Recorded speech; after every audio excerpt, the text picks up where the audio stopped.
दिवाळी नेहमीच आपल्याला आनंद देत असते आणि आनंद आपण तिच्यात शोधत असतो. आपण तिची वाट म्हणूनच पाहतो. पण काही आनंद असतात ना, काही गोष्टी असतात, जे आपण त्यातनं आनंद घेतो आणि तो आनंद आपल्याला एका वेगळ्या ठिकाणी नेऊन पोहोचवतो. कारण ते सुख असतं, ते मनाचं सुख असतं आणि अशा काही गोष्टी असतात, जे आत्ता इथे घडली आहे दिवाळीच्या निमित्ताने, स्टार प्रवाहाची ढिंच्याक दिवाळी सेलिब्रेशनच्या निमित्ताने.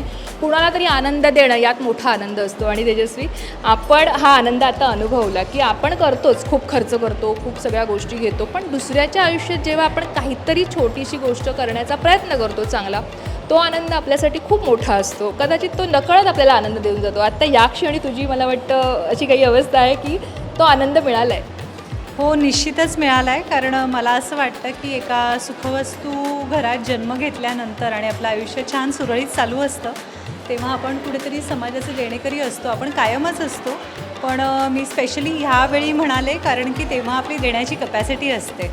त्यामुळे ह्या सामाजिक बांधिलकीमधून जेव्हा तुम्हाला काहीतरी असं करायला मिळतं समाजासाठी, या मुलांसाठी, तेव्हा ते खूप स्पेशल असतं. आणि आज स्टार प्रवाह आणि हॉटस्टारच्या माध्यमातून प्रेमाची गोष्ट या मालिकेतल्या मुक्ताला मला ही अपॉर्च्युनिटी मिळाली आहे की मी आज माझ्या अख्ख्या सिरियलला रिप्रेझेंट करण्यासाठी इथे आले आहे. इथल्या शाळेतल्या वर्गात बसून आम्ही आत्ता इंटरव्ह्यू करतो आहे, तुम्हाला लक्षात आलं असेल. सो इथल्या छोट्या छोट्या मुलींना त्यांची दिवाळी छान जावी यासाठी आज प्रवाहाने एवढा मोठा इनिशिएटिव्ह घेतला आहे आणि त्यांचे रिप्रेझेंटेटिव्ह म्हणून आम्ही असा आनंद ह्या मुलांबरोबर वाटायला इथे आलो आहे.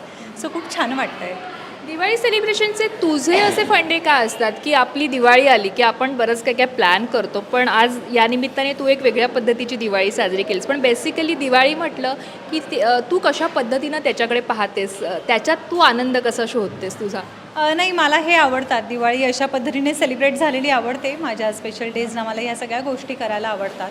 आणि अगदी घरगुती म्हणावं तर काय, आपला फराळ असतो, घरातल्यांना भेटावं, आपल्या माणसांना आवर्जून या सणांना भेटलं गेलं पाहिजे. कारण आजच्या आयुष्यामध्ये तुम्हाला रोजच्या दिवशी तुमच्या घरातले भेटतातच असं होत नाही, पण मला वाटतं हे दिवस आपण मिस केले नाही पाहिजेत. कारण सण हे परिवाराकडूनच शिकलेली गोष्ट असते, त्यांना त्यांच्याकडूनच आपल्याला कळलेले असतात, त्यामुळे ते त्यांच्याबरोबर व्हावेत असं मला वाटतं. दिवाळीमध्ये म्हणजे आत्ता ही वेगळी दिवाळी झाली, पण सामाजिक बांधिलकी जपण्यासाठी आपण बऱ्याच गोष्टी करत असतो, सेलिब्रिटी करत असतात. तुझ्या आयुष्यात असे प्रसंग किती वेळा आले आहेत आणि तू त्या प्रसंगांना अट्टहासाने कसे शोधून काढतेस आणि तशा प्रकारे सेलिब्रेशन करतेस?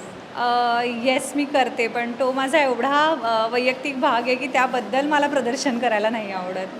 म्हणजे तू तो आनंद घेते सामाजिक बांधिलकी जपण्याचा. पण मला असं म्हणायचं आहे की आपण बऱ्याच वेळेला ना दिवाळी आली की काही प्लॅन्स करतो बऱ्याच गोष्टी आणि तुम्ही शूटिंगच्या ह्याच्यात बिझी असता, तुम्हाला प्रामुख्याने काम म्हटलं की आपण त्याच्यावर फोकस असतो.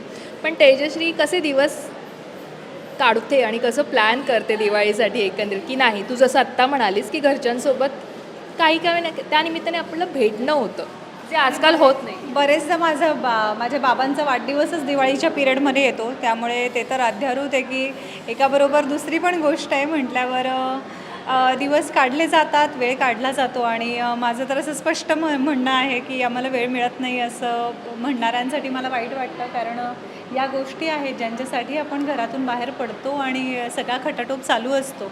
सो त्या रेसमध्ये धावताना जर का आपल्याला तो विसावा मिळालाच नाही किंवा त्या धावण्याचं आपला एम काय आहे किंवा त्या धावण्यामागची भावना ही जर का पूर्ण झाली नाही, ही फुलफिल करायला आपल्याला आपल्या घरातल्यांसमोर यावं लागतं. सो हे जर तुम्ही करू शकला नाहीत तर मग तुमच्या धावण्याला काय उपयोग आहे? त्याला काहीतरी एक डेस्टिनेशन हवं ना.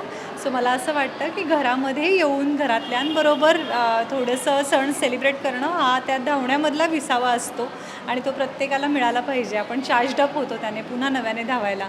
आज वुमन एम्पॉवरमेंटचा एक मुद्दा इथे मला जाणवला की आपण आत्ता ज्या मुली आहेत त्यांच्या शिक्षणासाठी तर करतायत, पण इतर करिक्युलर ॲक्टिव्हिटी की जेणेकरून त्या पुढे आणखीन त्यांच्या आयुष्यात काहीतरी वेगळं करू शकतात, यासाठी सुद्धा यांची धडपड आहे या संस्थेची. तर जे वुमन एम्पॉवरमेंट आपण म्हणतो, स्त्री सक्षमीकरण आणि या सगळ्या गोष्टी आहेत, तर आज कशा पद्धतीनं त्या सुरू आहेत असं तुला वाटतं? कारण हा एक छोटासा अनुभव झाला त्यातला, पण यावर तुला काय वाटतं?